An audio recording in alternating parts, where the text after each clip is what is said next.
Oke, bismillahirrahmanirrahim. Assalamualaikum warahmatullahi wabarakatuh. Saya di sini akan mempresentasikan PPT saya yang bernama Hasanul Arifin dari Prodi Tem Teknologi Elektromediks dengan dosen pengampu yaitu Pak Berkat Panjaitan SSI MPD.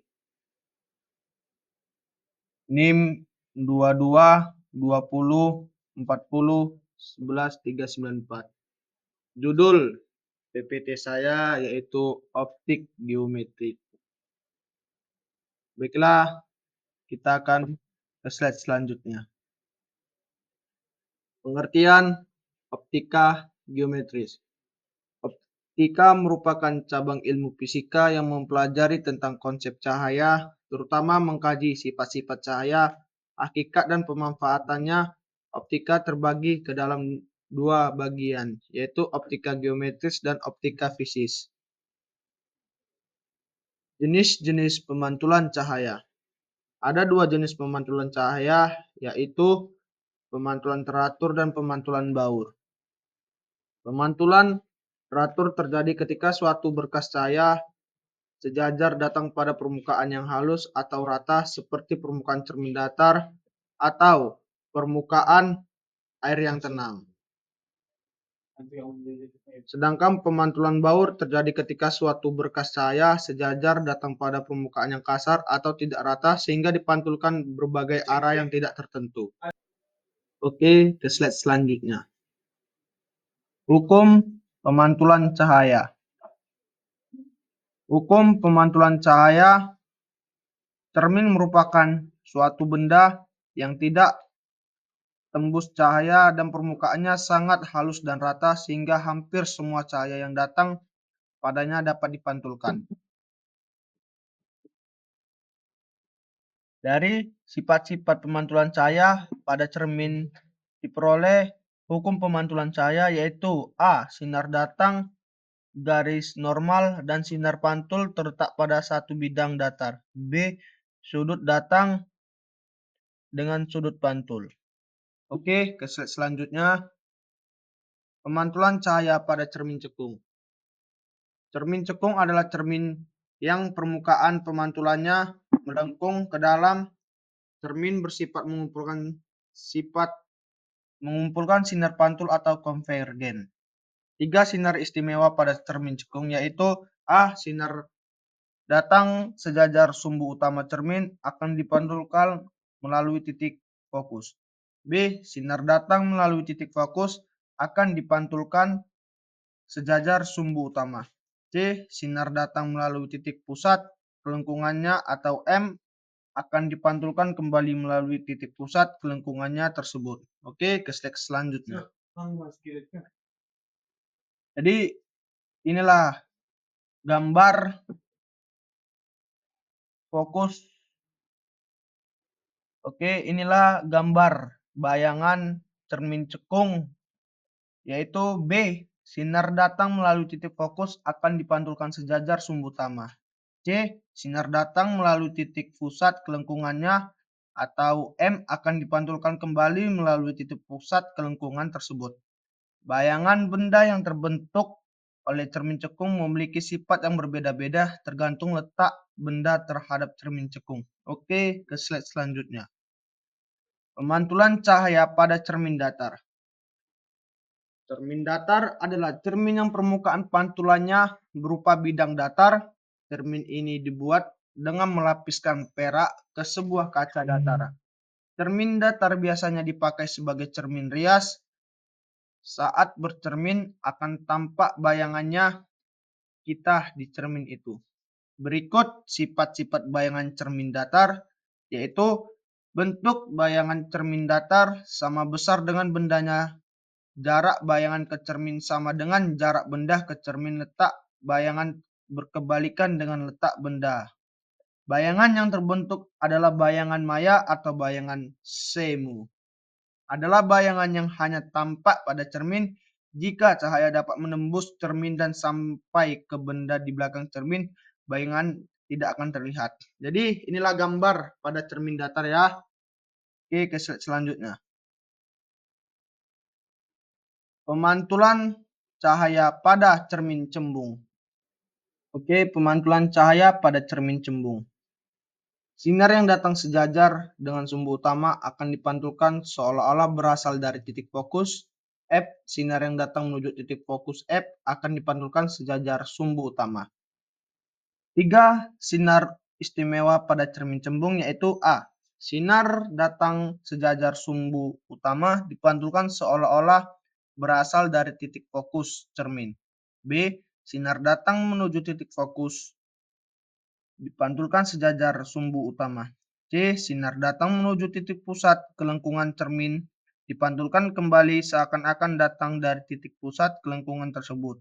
Bayangan yang dipantulkan oleh cermin cembung selalu bersifat maya, tegak, dan diperkecil. Oke, ke selanjutnya. Perhitungan pada cermin lengkung atau cekung atau cembung. Secara matematis, hubungan antara jarak benda ke cermin S, jarak bayangan S, dan jarak fokus F, atau jari-jari kelengkungan R, dapat ditulis sebagai berikut. S sama dengan jarak benda ke lensa. S sama dengan jarak bayangan ke lensa, M, dan F sama dengan jarak fokus ke lensa. Nilai F untuk cermin cekung bernilai positif, dan apabila dalam perhitungan diperoleh S yang bernilai negatif, maka bayangan yang terbentuk terletak di belakang cermin. Oke, ke slide selanjutnya. Pembiasan cahaya. Pembiasan cahaya berarti pembelokan arah rambat cahaya saat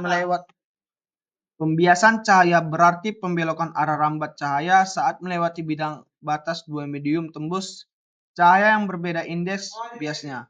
Pembiasan cahaya mempengaruhi penglihatan pengamat. Contoh yang jelas adalah bila sebatang tongkat yang sebagiannya tercelup di dalam kolam berisi air dan bening akan terlihat patah.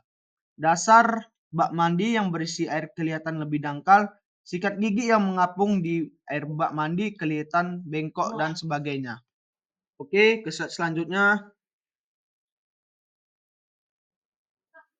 Pembiasan cahaya pada lensa tipis.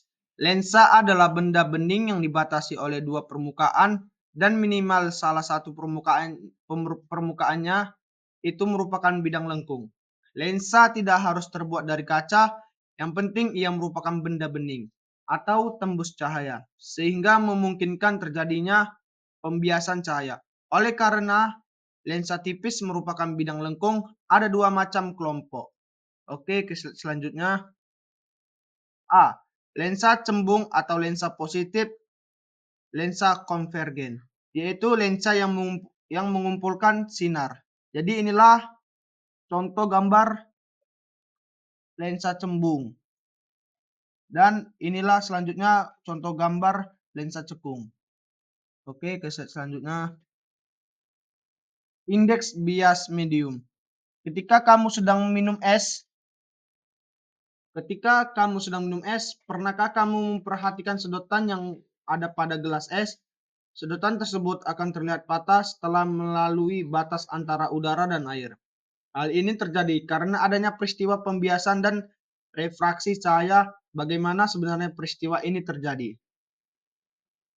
Kecepatan merambat cahaya pada tiap-tiap medium berbeda tergantung pada kerapatan medium tersebut. Perbandingan perbedaan kecepatan rambat cahaya ini selanjutnya disebut sebagai indeks bias. Dalam dunia optik dikenal ada dua macam indeks bias, yaitu indeks bias mutlak dan indeks bias relatif. Indeks bias mutlak adalah perbandingan kecepatan cahaya di ruang hampa dengan kecepatan cahaya di medium tersebut. Dengan medium sama dengan indeks bias mutlak medium. C sama dengan cepat rambat cahaya di ruang hampa. P cepat rambat cahaya di suatu medium. Oke, ke selanjutnya. Contoh indeks bias mutlak beberapa zat. Jadi inilah contoh indeks bias mutlak beberapa zat. Oke, ke slide selanjutnya.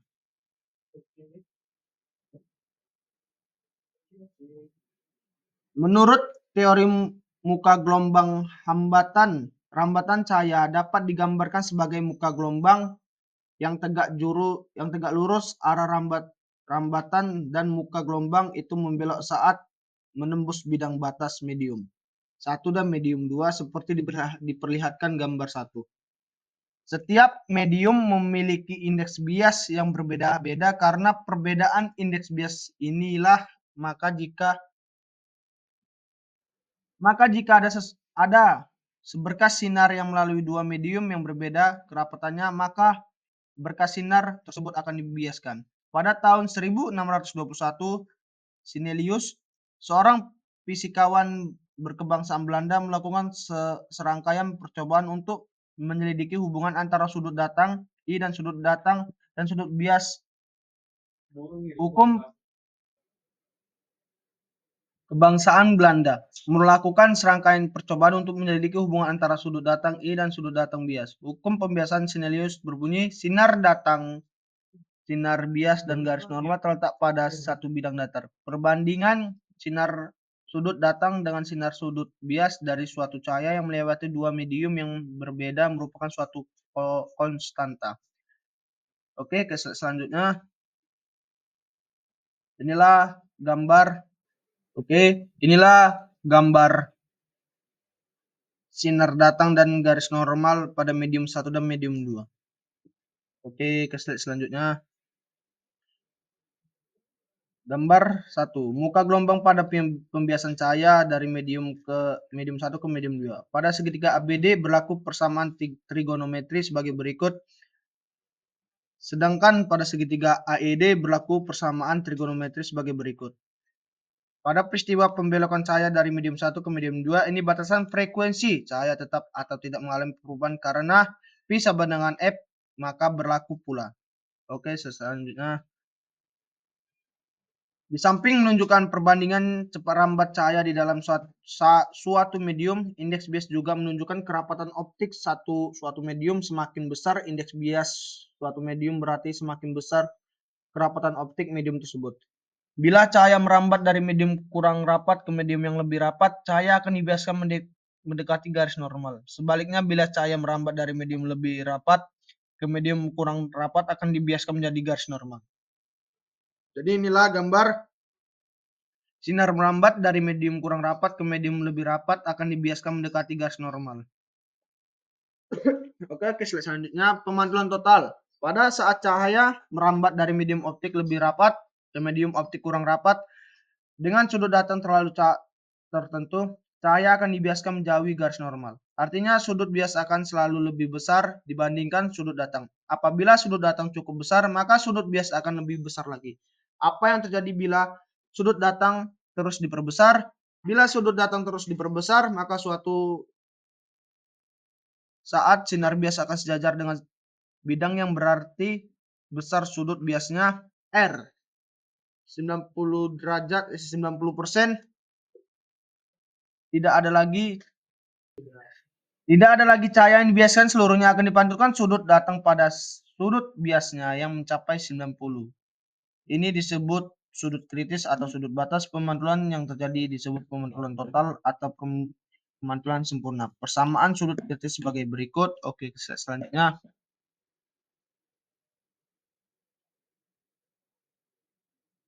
Ini adalah pembiasan cahaya. Pada pelan paralel blok kaca. Jadi inilah gambar pembiasan cahaya pada paralel atau balok kaca. Oke, ke slide selanjutnya. Ini adalah gambar pergeseran sinar bias terhadap arah semula dari sinar datang pada kaca. Oke, slide selanjutnya. Pembiasan cahaya pada prisma kaca. Prisma juga merupakan benda bening yang terbuat dari kaca. Kegunaannya antara lain untuk mengarahkan berkas sinar, mengubah dan membalik letak bayangan, serta menguraikan cahaya putih menjadi warna spektrum atau warna pelangi. Daya dari udara memasuki salah satu bidang pembiasan prisma akan dibiaskan dan pada saat meninggalkan bidang pembiasan lainnya ke udara juga dibiaskan. Jadi inilah gambar sebuah prisma kaca dibatasi oleh 2 segitiga dan 3 segi 4. Oke, selanjutnya ini pembiasan cahaya pada permukaan lengkung. Permukaan lengkung lebih dikenal sebagai lensa tebal dalam kehidupan sehari-hari, dapat diambilkan contoh antara lain.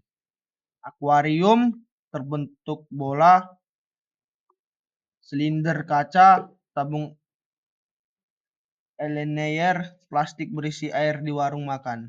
Jadi inilah gambar permukaan lengkung atau lensa tebal. Oke, ke selanjutnya pembiasan cahaya pada lensa tipis. Lensa adalah benda bening yang dibatasi oleh 2 permukaan dan minimal salah satu permukaannya, yaitu merupakan bidang lengkung. Lensa tidak harus terbuat dari kaca, yang penting ia merupakan benda bening atau tembus cahaya, sehingga memungkinkan terjadinya pembiasan cahaya. Oleh karena lensa tipis merupakan bidang lengkung, ada 2 macam kelompok lensa. Yang pertama, berkas sinar istimewa pada lensa cembung.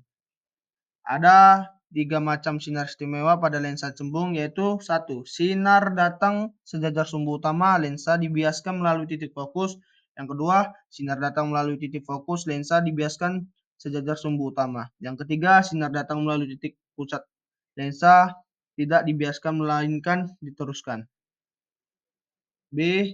Berkas sinar istimewa pada lensa cekung. Ada 3 macam sinar istimewa pada lensa cekung. Yang pertama, sinar datang sejajar sumbu utama dibiaskan seolah-olah berasal dari titik fokus. Yang kedua, sinar datang seolah-olah menuju titik fokus, lensa dibiaskan sejajar sumbu utama. Yang ketiga, sinar datang melalui titik pusat, lensa tidak dibiaskan melainkan diteruskan.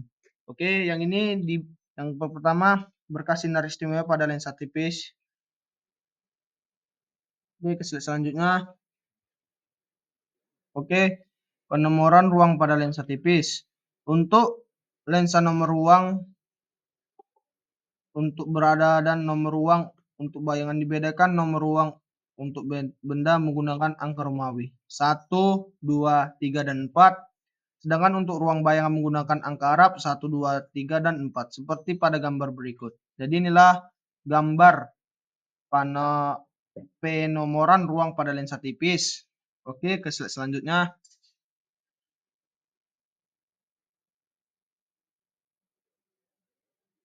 Oke, selanjutnya rumus-rumus pada lensa tipis. Untuk lensa tipis yang permukaannya sferis merupakan permukaan bola, hubungannya antara jarak benda S, jarak bayangan S, dan jarak fokus F, serta pembesaran bayangan pada M diturunkan dengan bantuan geometri dapat dijelaskan berikut ini. Jadi inilah gambar lensa sferis, permukaannya merupakan permukaan bola. Oke, selanjutnya daya kekuatan lensa.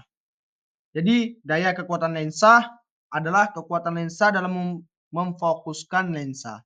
Daya lensa berkaitan dengan sifat konvergen atau mengumpulkan berkas sinar dan divergen atau menyebarkan sinar suatu lensa.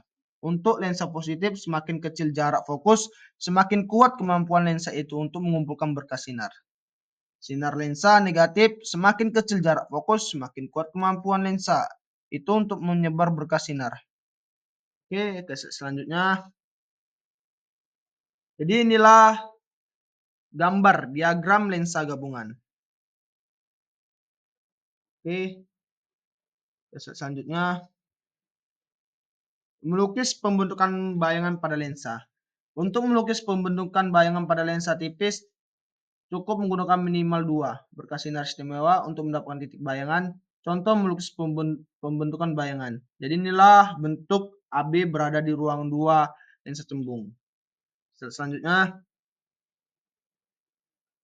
pembiasan 2 lensa yang berhadapan. Apabila sebuah benda AB terletak di antara 2 lensa yang berhadapan, akan mengalami 2 kali proses pembiasan oleh lensa 1 dilanjutkan oleh lensa 2. Jadi inilah pengertian cahaya. Jadi cahaya adalah energi berbentuk gelombang elektromagnetik yang kasat mata dengan panjang gelombang sekitar 380 sampai 751.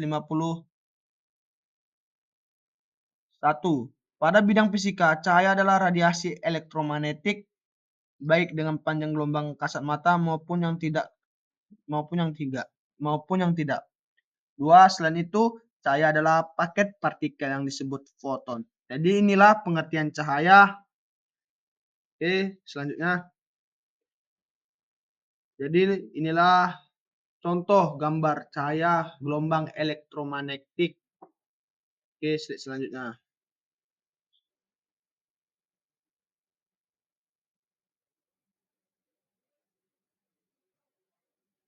Oke, selanjutnya indeks bias. Jadi inilah pengertian indeks bias dan rumus-rumusnya dan contoh-contohnya. Oke, selanjutnya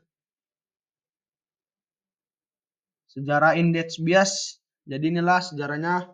Mungkin adalah jadi sejarah indeks bias Thomas Yuang mungkin adalah orang yang pertama kali menggunakan dan menemukan nama indeks bias. Jadi Thomas Yuang adalah orang yang pertama kali menemukan indeks bias dan menggunakan pada tahun 1807.